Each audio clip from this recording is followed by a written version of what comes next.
আজকে দেখাবো আটা দিয়ে কিভাবে আপনারা ঘরে বসেই গার্লিক বাটার নান তৈরি করতে পারবেন রেস্টুরেন্ট স্টাইলে, এইরকম নরম তুলতুলে।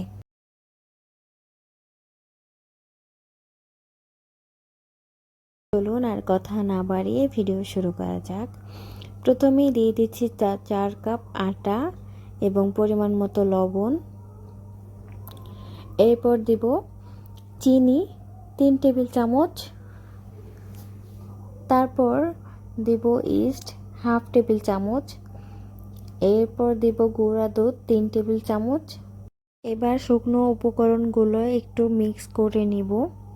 তারপর দিয়ে দিব তেল। তেলটা দিয়ে আর একটু মিক্স করে নিব ভালো করে। তারপর দিব কুসুম গরম পানি, অথবা আপনারা এখানে লিকুইড দুধও ব্যবহার করতে পারেন, কোনো সমস্যা নেই।